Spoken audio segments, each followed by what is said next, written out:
몰아가게 됩니다. 그러니 원수 마귀는 기도를 가장 못하게 만들 거예요. 여러분을 편하게 만들면 기도하지 못하는 겁니다. 그게 여러분 제일 두려운 것이고, 하나님을 더 풍성하게 아는 것에 대하여서, 하나님을 더 크게 아는 것에 대하여서, 하나님이 얼마나 위대하시고 높으시다는 것을 정말 아는 그것이 가장 큰 핵심이고, 바울이 감옥 안에 있지만 그 하나님의 크심을 알 때 모든 것을 이겨냈다는 것을 자기가 알기 때문에 기도하십시오. 기도하지 않으면 정말로 큰 손해를 보는 겁니다. 기도하지 않으면 엄청난 손해를 보는 겁니다. 들었던 말씀도 다 잊어버릴 만큼 다 손해를 보는 겁니다. 다 배웠던 그 말씀이 녹아져 버리는 것도 역시 기도하지 않기 때문에 그렇습니다.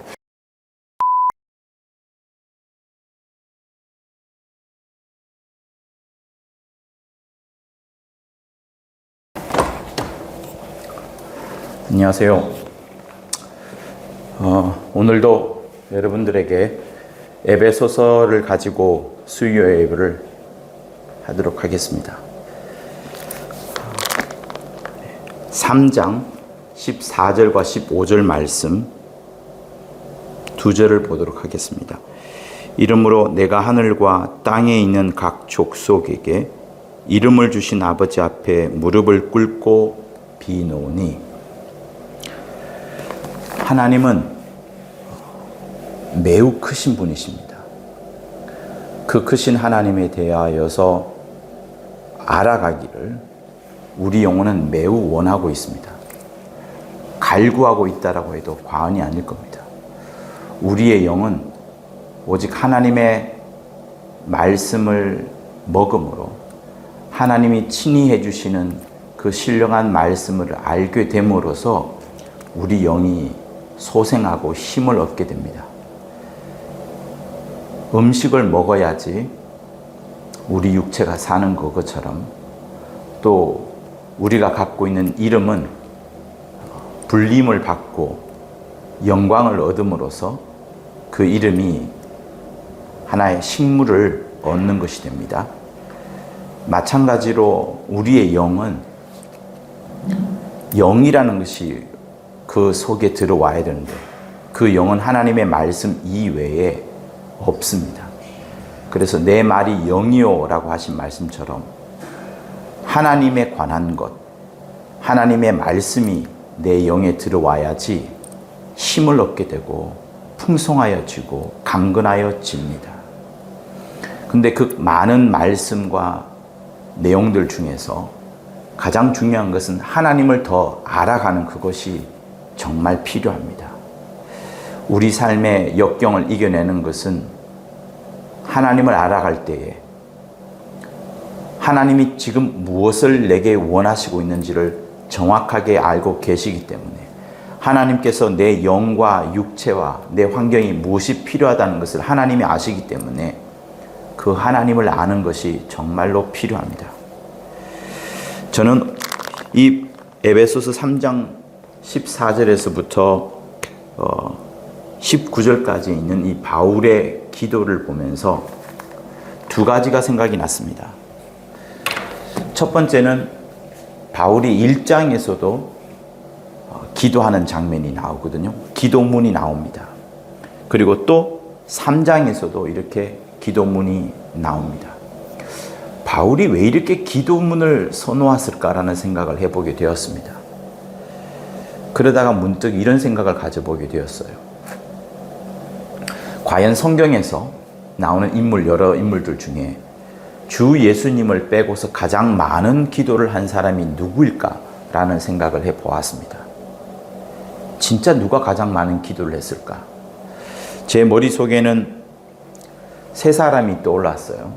첫 번째는 사무엘입니다.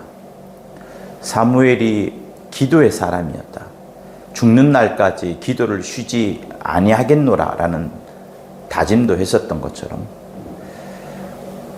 모친인 한나가 태중에서부터 계속 사무엘을 놓고서 많은 기도를 했더니 아니나 다를까 사무엘도 정말 많은 기도를 했었고, 사무엘이 기도하는 중에는 적국이 쳐들어오지 않는 그런 놀라운 일이 있었습니다. 정말 기도의 사람이라고 해도 과언이 아니겠죠. 또 한편 저는 여러분들이 인정할지는 모르겠지만 다윗도 생각났습니다. 저는 다윗의 시편을 굉장히 좋아합니다. 왜냐하면 문학적으로 시라는 것은 짧지만은 그 효과가 굉장히 크거든요. 그래서 저는 한때 제가 토요일 날 이제 등산을 갈 때는 한동안 꽤 오랫동안 다녔습니다. 특별히 이제 토요 그 겟세마네 성회인가요? 새벽에 그거 하고 난 다음에는 반드시 가곤 했었는데요. 산에 갔던 이유는 은밀한 곳에서 정말 마음껏 기도하고 또 찬양하고 하는 그런 나만의 즐거움을 찾으려고 했던 그런 부분들이 있습니다. 그러면서 저는 한 바위에 올라가서 시편을 읽는데 다윗이 어릴 때 목동일 때 양을 치면서 그 들판 가운데 높다란 바위가 있으면 그 위에 올라가서 하나님을 찬양하는 시를 읊조리지 않았냐라는 그런 생각을 문득 가지게 되었습니다. 그래서 그 등산이라는 좋은 장치를 통해서 은밀한 곳에 찾아간 다음에 아름다운 자연과 녹음이 있는 그곳에서 시편을 크게 읽는 것, 또 찬송가의 가사를 크게 읊조리는 그것을 저의 낙으로 삼은 적이 있습니다. 그만큼 시편은, 다윗의 시편은 또 한편 다윗의 기도라고 할 수 있거든요.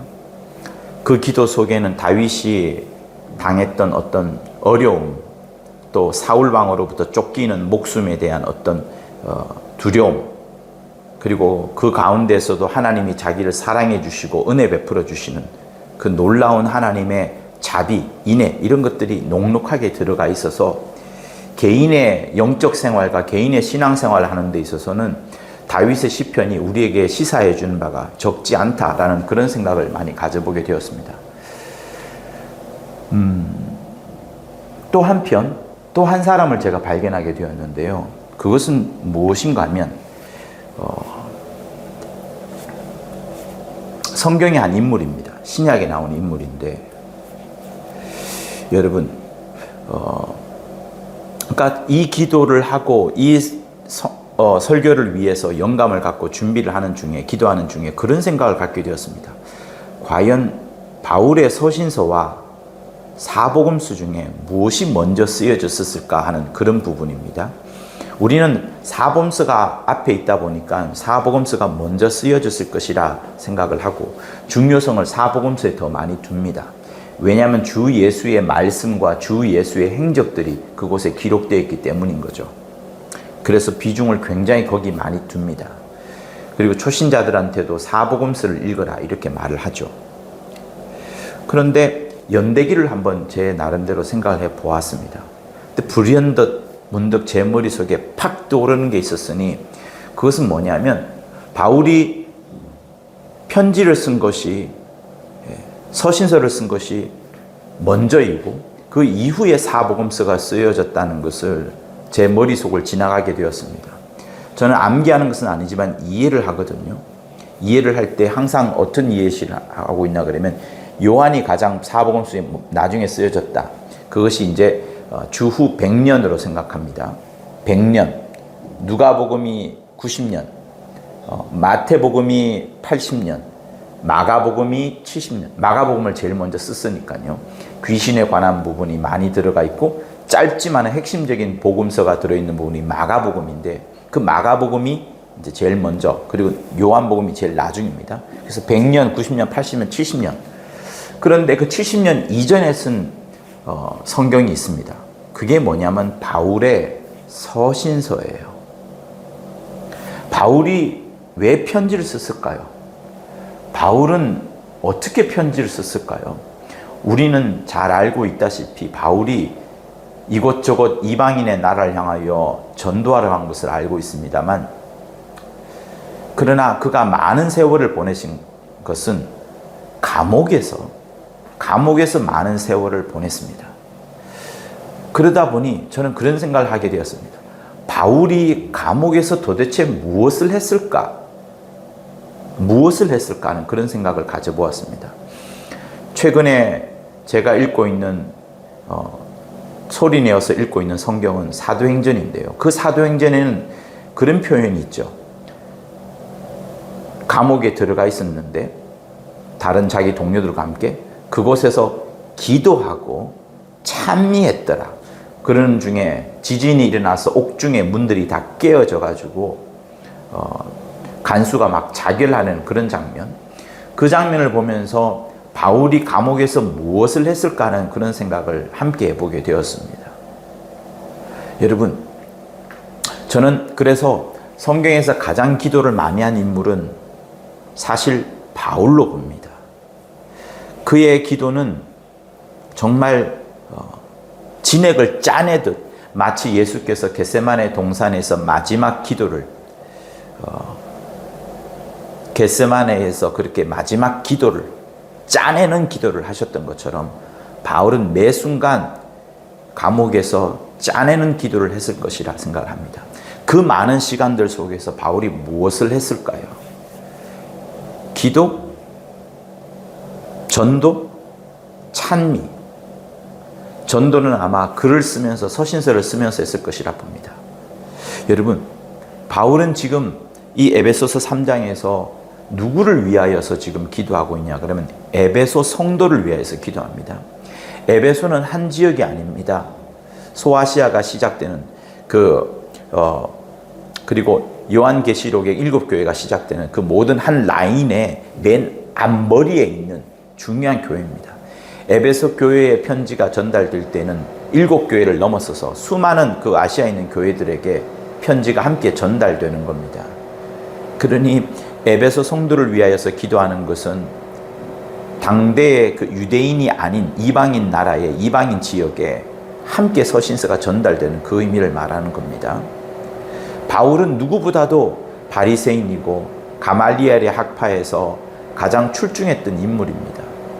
그는 자기 골육, 곧 유대인들이 전도되기를 정말 간절히 원하는 그런 자였습니다.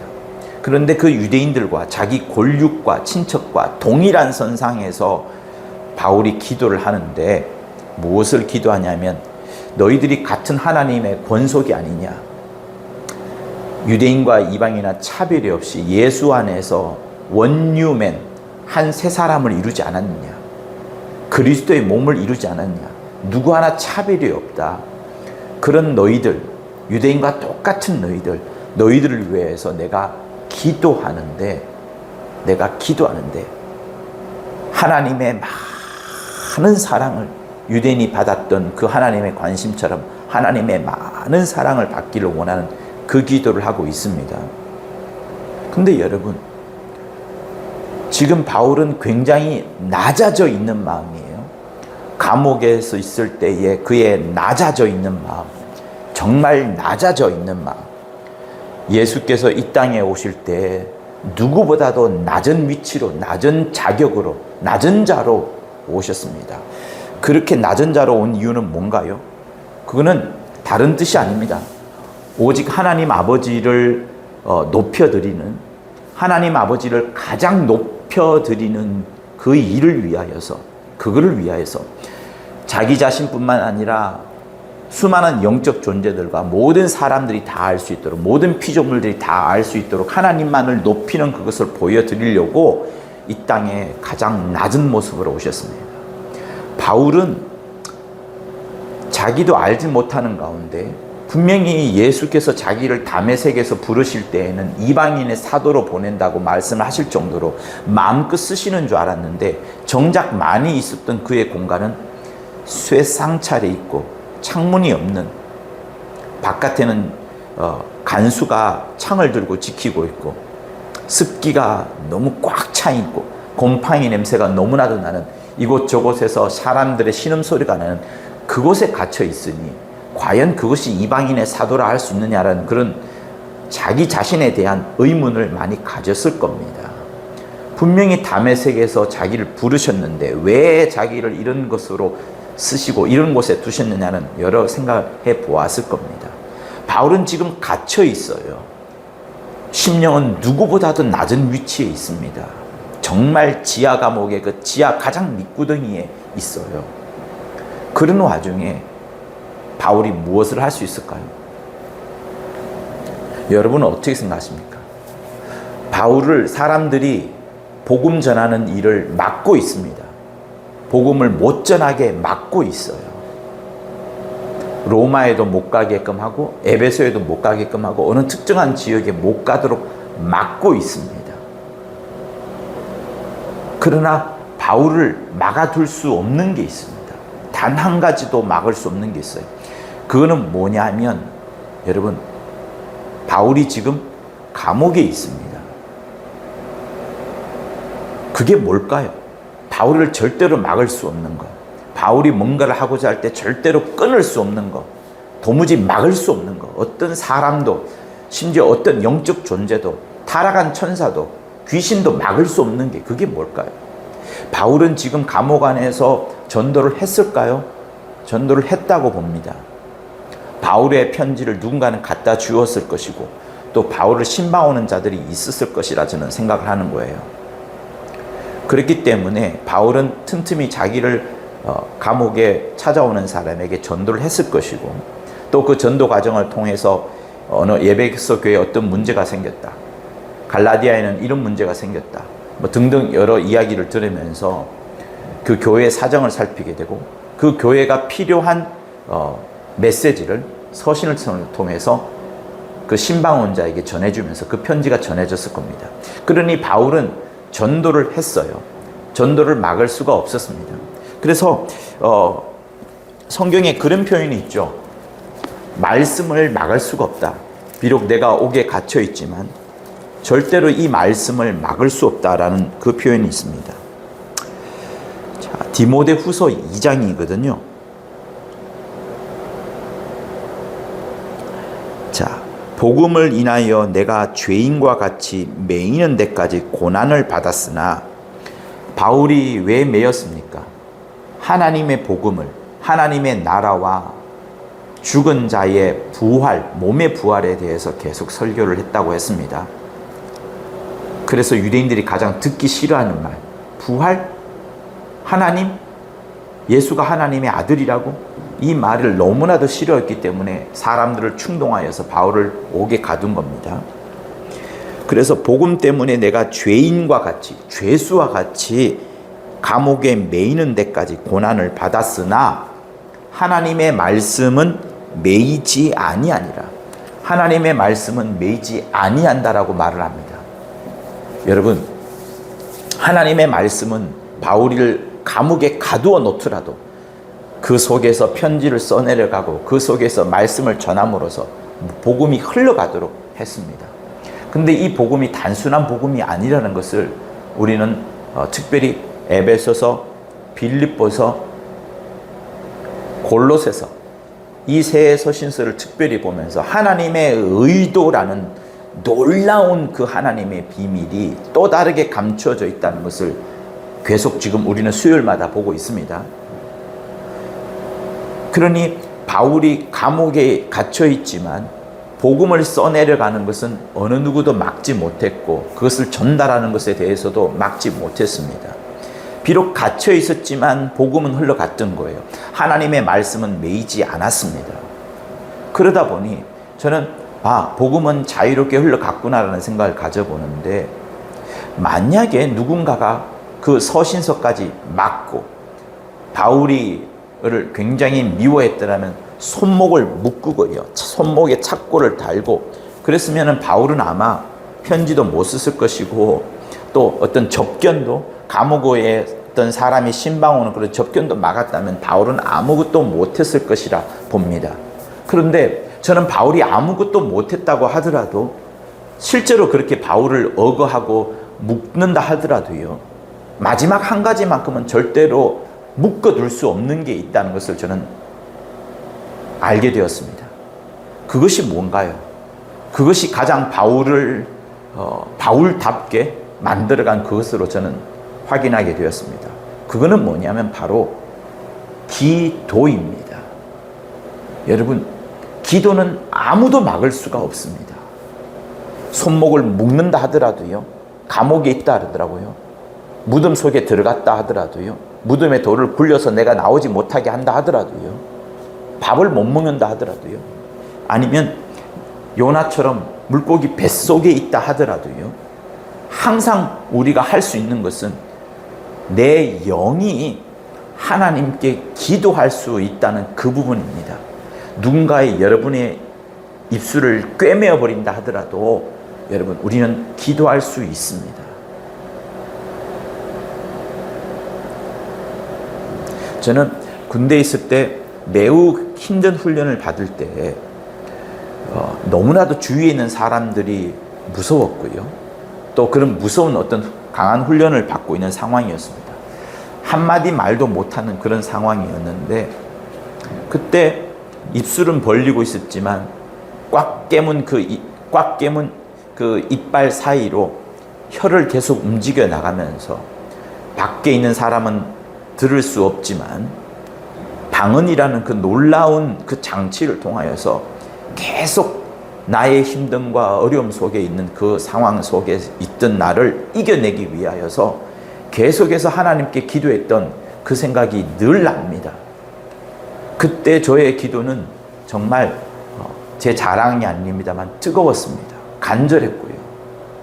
입술을 꽉 깨물었지만, 그래서 남들이 못 듣게 했지만 나는 내 속에서 우렁차게 들려오는 그 내 영의 간구를 내 스스로 직감을 하고 있었습니다. 여러분, 누가 아무리 우리를 막는다 하더라도, 아무리 강력한 철사로 쇠사슬로 우리를 묶는다 하더라도 기도만큼은 어느 누구도 막을 수가 없습니다. 기도의 영은 가장 자유롭습니다. 기도의 영만큼 자유로운 게 없습니다. 또 한 가지 말씀을 드릴까요? 제가 월산재단의 NGO 일로 IT에서 강력한 지진이 일어났었죠. 그때 7.3 강도의 지진이 일어나서 IT가 완전히 무너졌을 때, 그때 재단의 첫 사업으로 구호 활동을 이제 그곳에 가게 됐습니다. 아무 호텔도 잡지 않고 아무 봉사자 없이 혈혈단신으로 갔던 그때인데, 그렇게 하면서 저를 키우고 세우려고 했던 그런 마음들이 있었습니다. 그래서 그때 갔었는데 그 현지인들을 만나게 됐고요. 현지인들이 인도해 주는 조그마한 텐트로 가게 되었는데, 그 텐트는 하늘이 보이고요. 그리고 이곳저곳 다 뚫어져 있었고요. 낡아져 있었고, 한 평 겨우 될까 하는 1.1평? 그 정도 될까 하는 그런 텐트인데, 여러분들이 생각하는 그런 텐트가 아닙니다.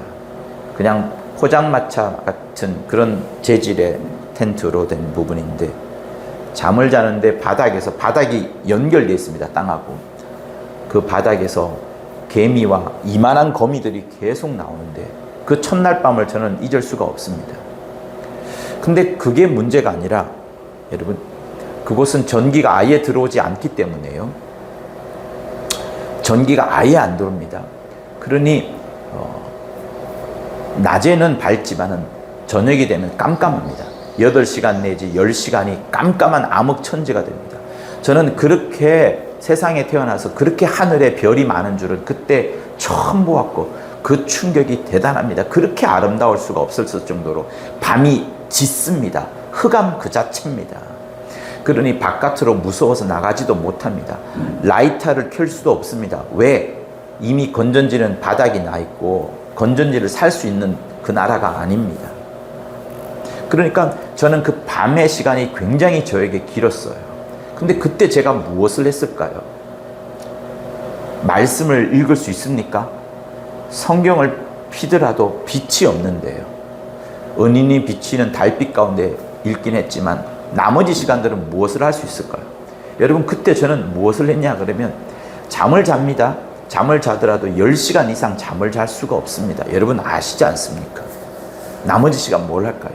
적어도 3시간 내지 4시간은 뜬 눈으로 보내야 되는데, 그때 여러분 저는 기도를 했습니다. IT에 아무런 준비를 하고 가지 않았기 때문에 목숨이 굉장히 위험했었고 유언장을 쓰고 온 상황이었기 때문에 저는 여러 가지를 생각을 했던 부분입니다. 한국에 두고 온 가정도 생각했었고요. 그러나 무엇보다도 그때 제가 잊지 않았던 것은 하나님을 향한 기도, 특별히 방언 기도를 정말 그때 많이 했습니다. 정말 많이 했습니다. 그때 그 감격과 내 덩어리로 쏟아지는 폭포수와 같은 그 차가움이지만 그 웅장한 하나님의 역사를 느꼈던 그것을 잊을 수가 없습니다. 많은 시간이 저를 기도로 이끌어 갔던 거예요. 자연스레 어두웠기 때문에, 눈은 떠 있고 깨어 있었기 때문에 할 것이 없었는데 유일하게 할 거라고는 기도, 그거였습니다. 그러면서 저는 바울을 생각하게 되었습니다. 바울은 감옥 안에 갇혀 있었습니다. 그러나 그가 가장 많이 한 것은 바로 여러분 기도였어요. 기도였습니다.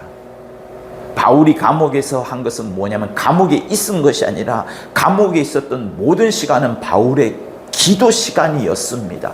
기도 시간이었어요. 기도 시간이었습니다. 바울이 그렇게 기도하고 무엇을 했을까요?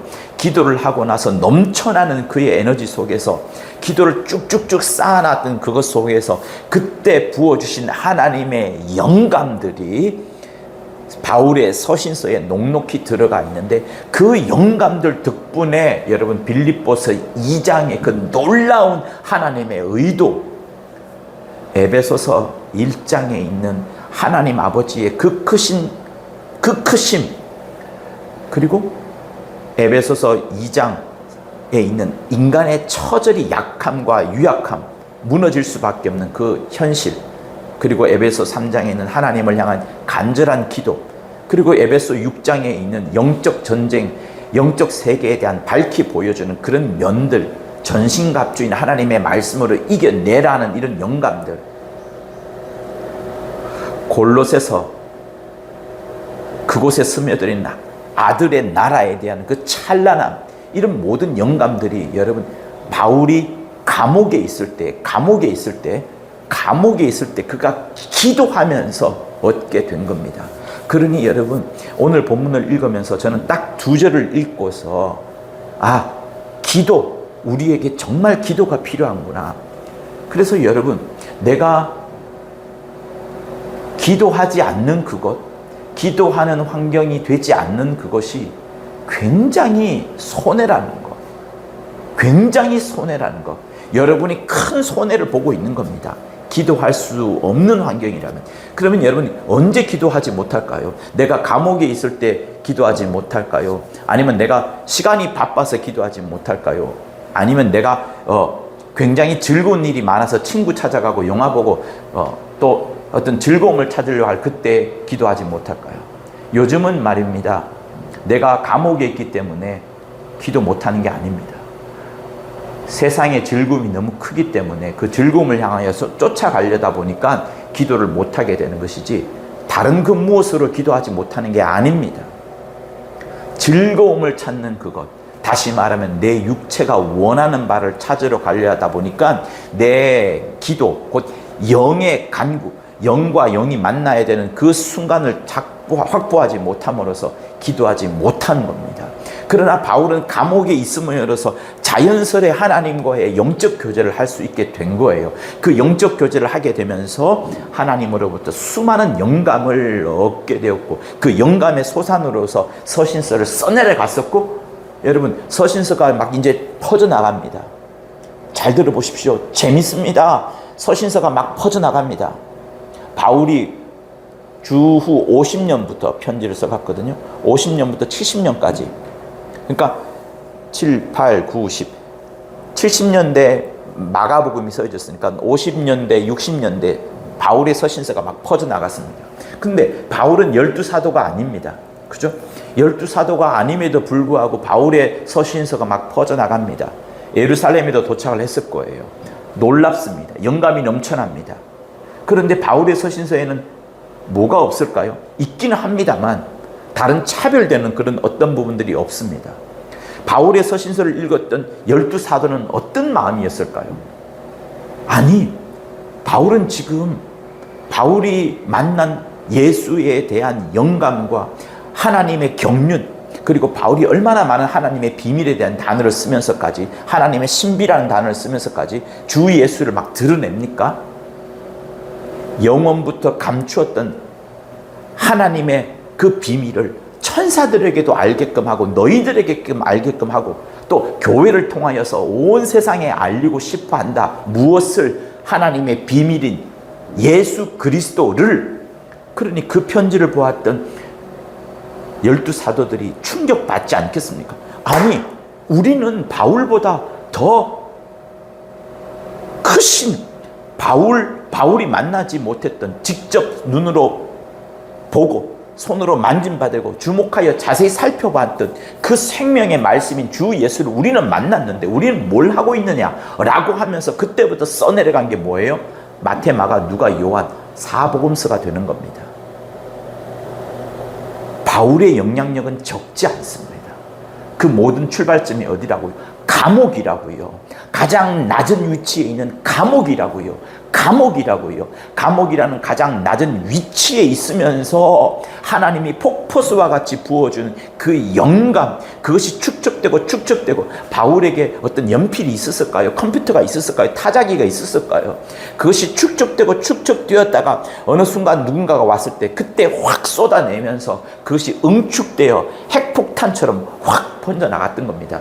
그것이 12사도에게도 넘어갔는데 12사도들이 충격을 받았을 것이고 그때부터 마가, 마태, 누가, 요한을 써내려 갔던 거예요. 복음서를. 그러면 한번 보세요. 가장 먼저 쓰여진 마가복음의 주인공은 쓴자는 마가입니다. 마가가 누굴까요? 바나바의 조카입니다. 바나바도 뛰어난 인물이에요. 사도행전에 의하면. 그 바나바의 조카입니다. 바나바와 바울이 함께 사역을 하다가 나중에 이 마가 때문에 갈라지게 됩니다. 그러면서 마가는 예루살렘 쪽으로 가고 바울은 이방인의 쪽으로 갑니다. 마가가 마가복음을 쓸 때 바나바의 영향을 받은 것도 있지만 그때 핵심은 바울이었어요. 사도 바울. 그러니 사도 바울을 잘 아는 마가가 함께 동역을 했었고 또 함께 약간 다투기도 했었지만 그 다투는 과정이 있었지만 그러면서 훨씬 더 많은 자극과 경쟁을 얻게 된 겁니다. 자기의 스승의 수준이 되는 그런 어떤 영감을 그가 받게 되었고 마가가 그래서 편지를 써내려가기 시작했던 거예요. 제일 최초로. 결국 영향은 바울에게서 옵니다. 마태는 실제 12사도 속에 포함된 자입니다. 그래서 마가의 기록을 보고서 이제 마태가 쫙 넓게 펼쳐나간 부분들이 있습니다. 마태는 세리예요. 세리다 보니까 돈 계산을 잘하는 인물이다 보니 자세하게 기록을 했을 겁니다. 마가복음을 보고서. 그리고 누가복음은 또 누가가 쓴 것인데 누가는 누굽니까? 의사입니다. 바울의 동력자요. 바울의 간호를 하는 자요. 바울의 병을 늘 살펴보던 자요. 바울이 감옥에 있을 때 찾아갔던 자요. 함께 감옥에도 들어갔던 그가 누가입니다. 그러니 누가복음 역시도 바울의 영향력을 받았어요. 바울이 편지를 써내려간 그 영향력만 해요. 편지의 힘이 크다는 그것, 글의 힘이 크다는 것을 누가가 알고서 데오빌로 각하에게 아주 자세하게 보고서처럼 쓰지 않습니까? 역시 누가의 영향력이에요. 바울의 영향력이에요. 바울은 또 누구에게서? 바울이 감옥에 있을 때의 그때 영향력으로 이게 계속 힘이 흘러가는 겁니다. 그리고 모든 복음서를 다 읽고 난 다음에 요한이 보니까 여러 가지 것들 중에 빠져있는 가장 영적인 부분에서의 주 예수의 정체성, 하나님 그 자체로서의 예수에 대한 본질을 아는 요한이 이제 막 써내려 갔던 겁니다. 그러니 모든 편지와 모든 서신서와 모든 글의 시작점이 바울이라고 할 수 있고요. 바울의 그것은 또 어디서부터 시작되냐면 감옥이라는 것. 곰팡이 냄새가 나고 습기가 가득 차 있는 온몸에 쇠사슬처럼 묶여 있다 하더라도 그가 감옥에 있었기 때문에 그렇게 써내려 갔던 것이고 보냈던 것이고 그렇게 쓰게 된 것은 바울이 심지어 감옥에 있어서 편지를 못 보냈다 하더라도 그가 가장 자유롭게 할 수 있었던 것은 무엇이냐? 복음보다도 더 자유로웠던 것은 바로 기도예요. 기도입니다. 기도예요. 그래서 기도가 중요한 겁니다. 기도하지 못하는 환경이라면 여러분 정말 우리는 하나님의 많은 것을 얻지 못하는 겁니다. 기도를 할 수 있는 환경이어야 됩니다. 기도를 할 수 있는 환경은 어떻게 만들어가는 거예요? 유튜브 많이 보고 드라마 많이 보고 재미있는 거 찾아가고 세상에 즐거운 것을 찾아가다가는 문화생활하고 맛있는 거 먹으러 가고 흥청망청 살다가는 절대로 기도할 수 있는 환경이 안 됩니다. 그런 자가 기도하러 오더라도 마음속에 기도가 되지 않고 내일 무엇을 하면 놀까라는 생각밖에 안 들 거예요. 주변에 있는 사람들이 다 그런 사람들이기 때문에 그런 생각들이 나지 않을 수가 없을 거예요. 카톡 보내어서 내일 뭐 할 거라고 전달하지 않는 그런 환경. 그러나 바울은 감옥에 있었기 때문에 놀라운 기도의 시간을 확보하게 되었고, 그 기도의 시간을 확보하면서 그 감옥 안에서 그 풍성하신 하나님에 대해서 엄청 알아가게 된 겁니다. 엄청 알아가게 된 겁니다. 자, 여러분, 우리 에베소서 한번 보실까요?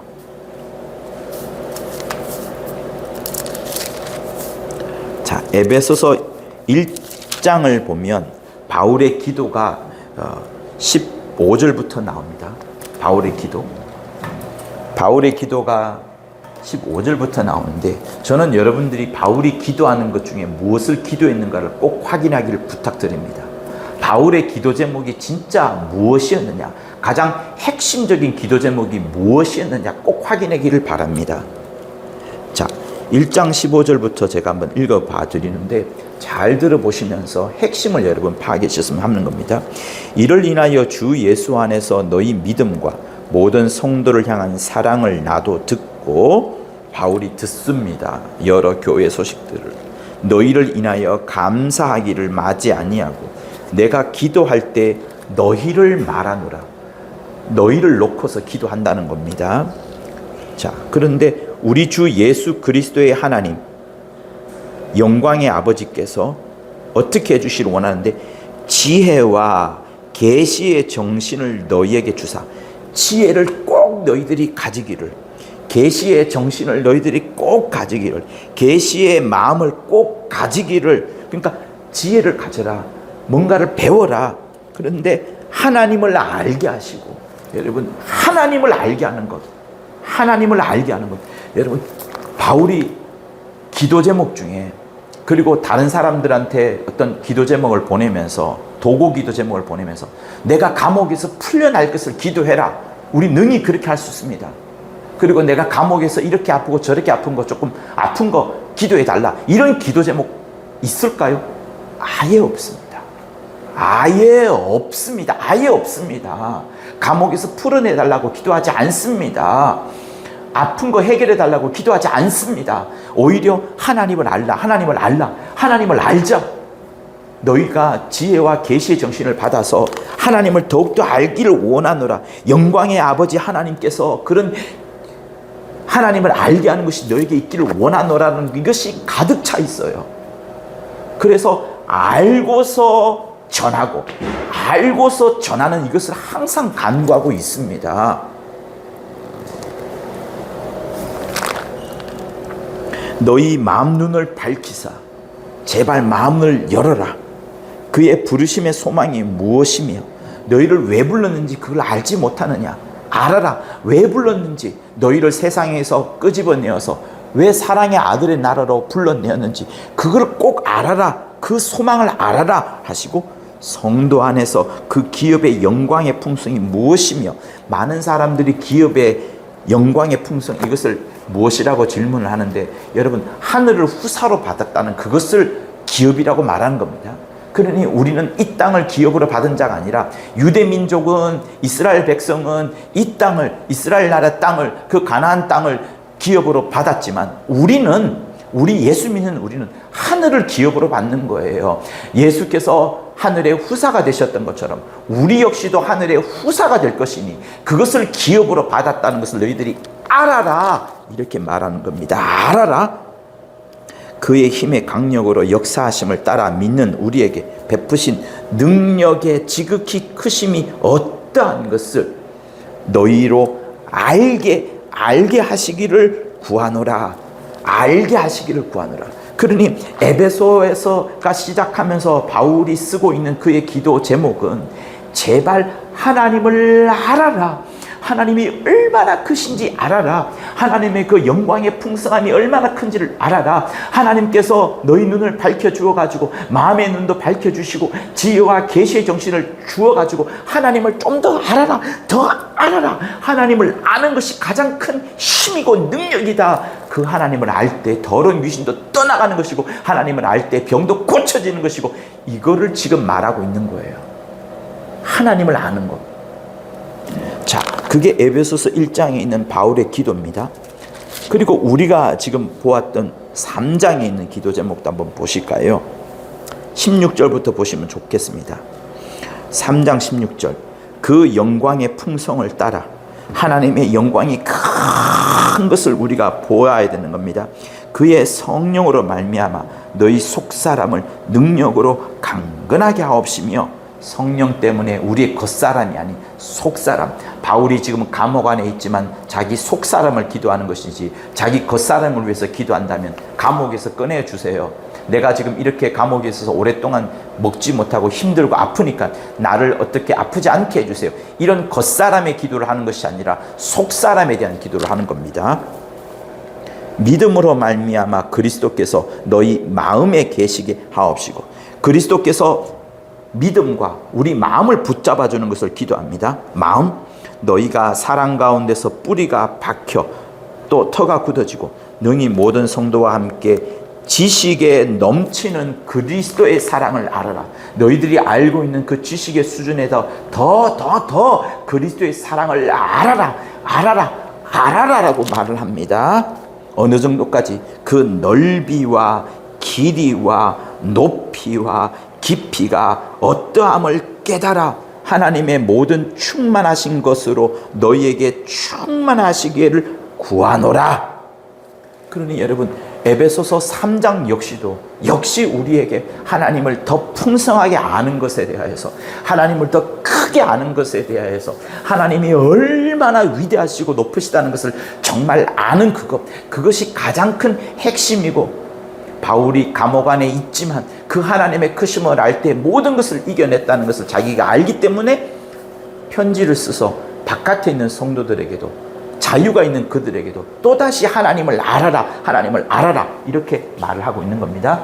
자, 그리고 또 빌립보서도 한번 보도록 하겠습니다. 한 장만 넘겨보면 다음 장이 있어요. 빌립보서 1장 9절을 봅니다. 여기도 내가 기도하노라고 되어 있어요. 자, 내가 기도하노라 너희 사랑을 지식과 모든 총명으로 점점 더 풍성하게 하사. 보세요. 너희 사랑을 지식과 모든 총명으로 더 풍성하게 하사. 하나님에 대해서 아는 것, 우리의 모든 총명을 다하여서 하나님을 더 풍성하게 아는 것이 중요하고 그것을 기도하노라 라고 말을 합니다. 너희로 지극히 선한 것을 분별하며 또 진실하여 허물이 없이 그리스도의 날까지 이르고, 주님이 우리를 부르시는 날 아니면 그리스도의 날이 오는 그날까지 우리가 선할 것을, 진실할 것을, 조금도 죄와 허물이 없을 것을 기도합니다. 그리하여서 예수 그리스도로 말미암아 의의 열매가 가득하여 하나님의 영광과 찬송이 되게 하시기를 구하노라. 너희들이 정말 하나님의 영광이 되고 하나님의 찬송이 되기를 구하노라 이렇게 말을 합니다.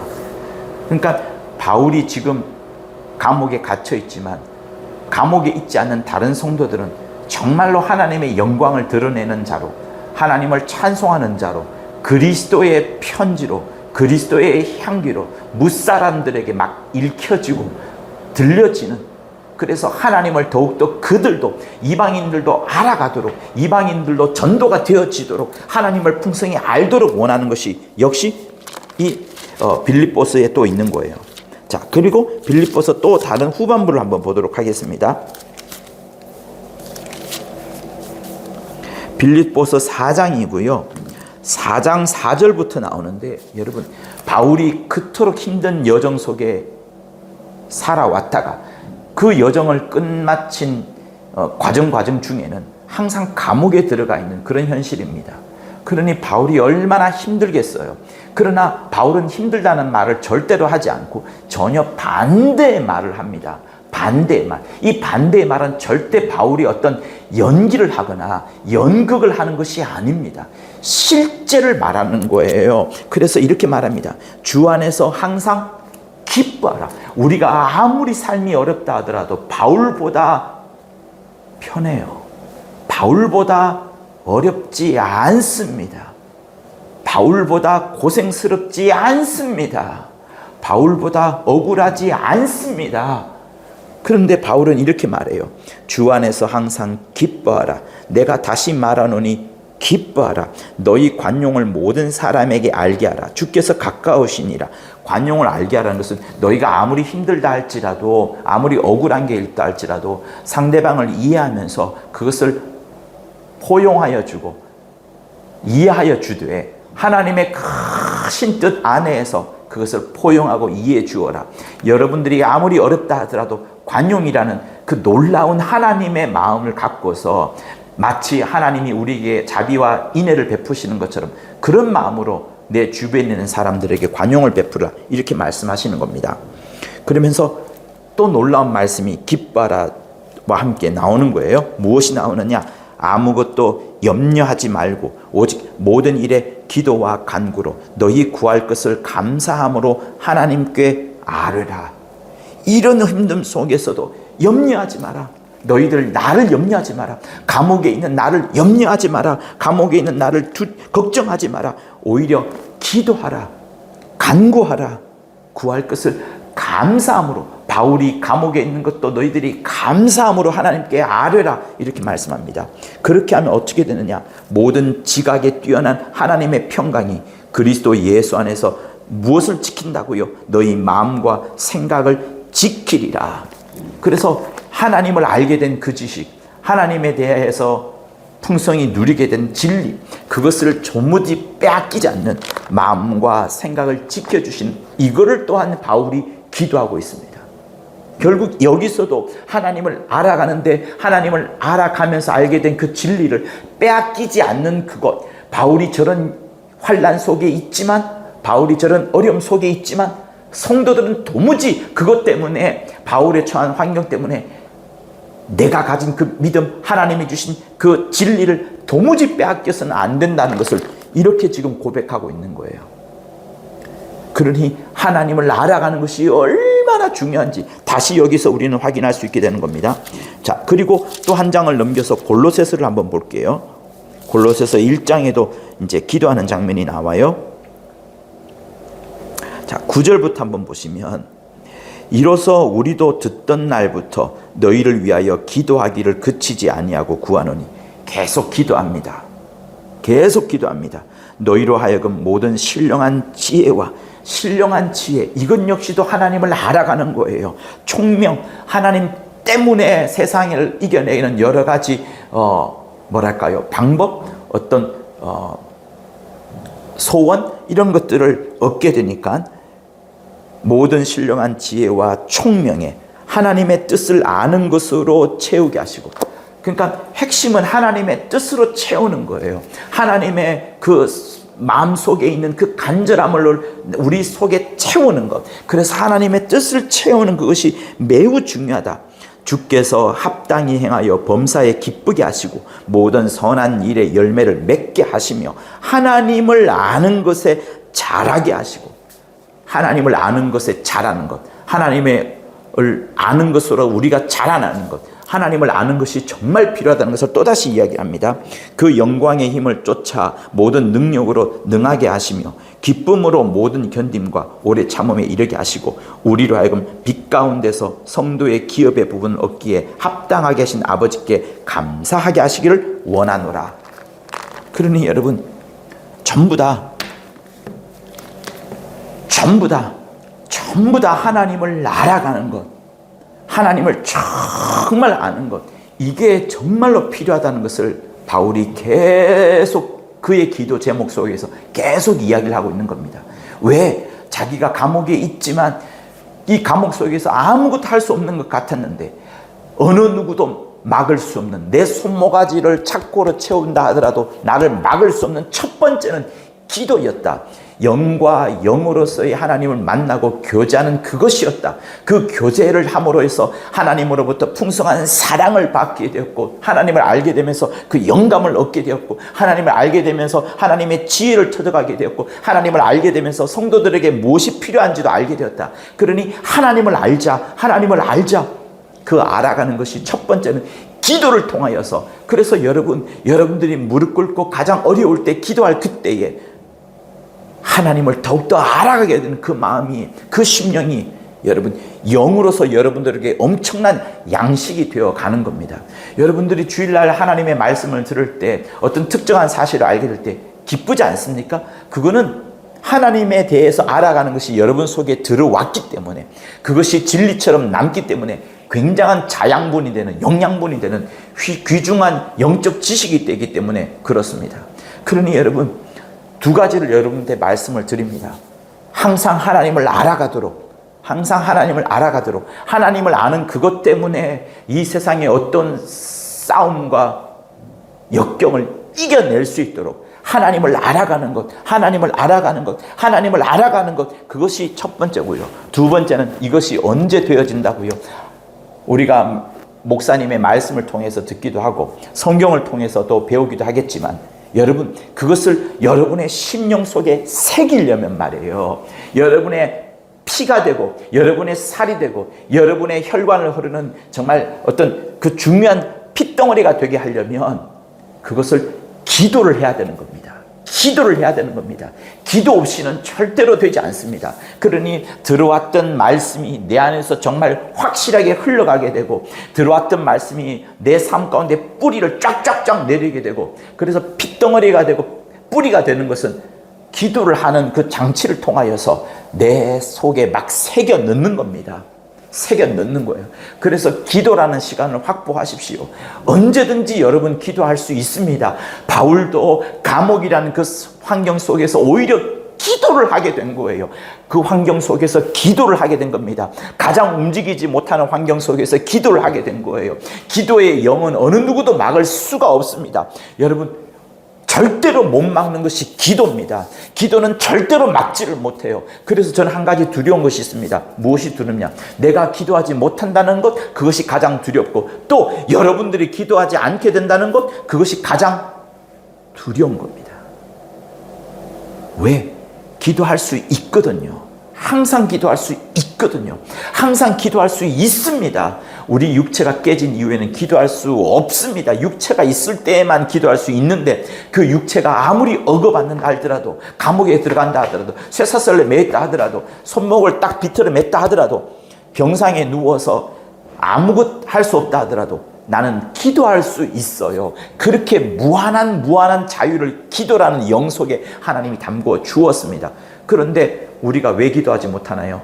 내가 배부를 때, 내가 뭔가를 놀고 싶어 할 때, 내가 문화생활을 하려고 할 때, 내가 즐거운 것을 찾으려고 할 때, 내가 세상에 욕심이 있을 때, 내가 하나님을 뜻대로 살고 싶어 않을 그때, 내가 내 마음대로 살고 싶을 때, 그때는 기도하지 않게 됩니다. 여러분, 언제 기도하나요? 아이가 아플 때? 사업이 망할 때? 정말 힘들 때? 그때 기도하지 않습니까? 기도가 되어요. 그래서 바울은 자기가 당한 환난이 진짜 감사하다고 생각하고 있습니다. 그 환난 덕분에 기도하게 되었고, 기도를 많은 시간을 하면서 하나님의 의도, 하나님의 신비, 하나님의 경륜, 그 놀라운 비밀, 이런 것들을 다 풍성히 알게 된 겁니다. 기도하십시오. 사랑하는 성도 여러분, 기도하십시오. 항상 기도하십시오. 여러분의 혀가 움직이도록, 여러분의 영이 간구하도록 항상 방언 기도를 하십시오. 항상 마음의 기도를 하십시오. 그 기도가 여러분을 살려내고, 그 기도가 성도를 살려내고, 그 기도가 우리 모두를 살려냅니다. 그 기도가 하나님의 나라의 영광을 채웁니다. 그 기도가 나를 막 몰아가게 됩니다. 그러니 원수 마귀는 기도를 가장 못하게 만들 거예요. 여러분을 편하게 만들면 기도하지 못하는 겁니다. 그게 여러분 제일 두려운 것이고, 그게 아이러니컬한 겁니다. 삶이 편해질 때, 물질이 많을 때 우리는 기도하지 않게 됩니다. 그걸 어떻게 여러분 보시겠습니까? 그러니 하나님은 정말 공의로우시고 평등하시고 공평하시고 하나님은 무한한 자유를 정말 우리에게 부어주시는 것 같습니다. 삶이 어렵다고 해서 낭망하지 마시고 기도 자리로 들어가십시오. 기도 자리로 들어가십시오. 어느 순간 내 삶에서 많이 녹아져 버린 그 기도의 시간, 그것을 확보하는 것이 정말로 중요합니다. 이 유튜브 강의를 들으시고 바로 기도하십시오. 기도하십시오. 기도하지 않으면 정말로 큰 손해를 보는 겁니다. 기도하지 않으면 엄청난 손해를 보는 겁니다. 들었던 말씀도 다 잊어버릴 만큼 다 손해를 보는 겁니다. 다 배웠던 그 말씀이 녹아져 버리는 것도 역시 기도하지 않기 때문에 그렇습니다. 기도를 하게 되면 하나님의 뜻을 알게 됩니다. 기도를 하면서 내 뜻을 채우는 것이 아니라 하나님의 뜻을 채우는 겁니다. 기도를 해야 되는 겁니다. 기도를 해야 되는 겁니다. 다른 주변의 어떤 여러 역경 환경과 어려운 환경 속에서 기도해야 되는 겁니다. 기도해야 되는 겁니다. 바울이 감옥 안에서 가장 많이 했던 것이 기도였습니다. 우리도 기도를 해야 되는 겁니다.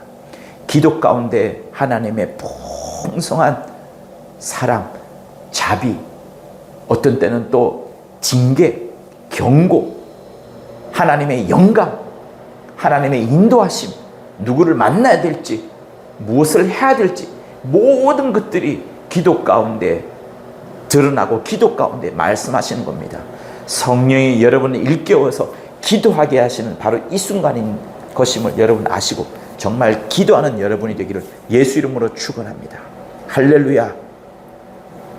하나님 아버지, 사도 바울이 감옥에서 오랜 시간 동안의 기도를 하면서 마침내 축적된 영감과 성도를 사랑함과 저 멀린 이방인까지라도 하나님께서 넉넉한 팔을 펼치고 있는 풍성한 것을 다 알게 되었고, 더 나아가서 하나님의 경륜과 하나님의 비밀과 하나님의 의도와 하나님의 신비까지도 다 알게 되었고, 그것을 충격으로 받아들였던 것입니다.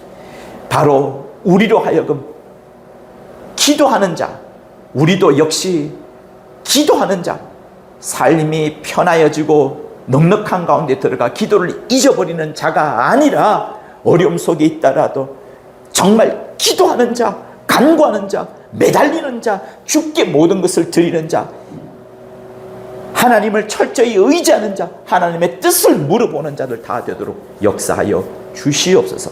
기도 가운데 풍성한 하나님의 선물을 얻도록 역사하여 주시옵소서. 예수 이름으로 기도합니다. 아멘. 이제는 우리 주 예수 그리스도의 은혜와 하나님 아버지의 극진하신 사랑과 성령의 감화 감동 교통케 하심이 하나님이 더욱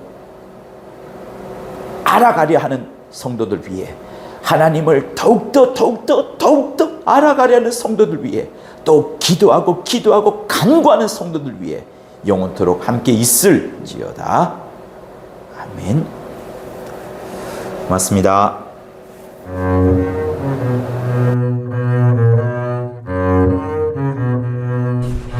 구독과 좋아요는 저한테 큰 힘이 됩니다. 고맙습니다.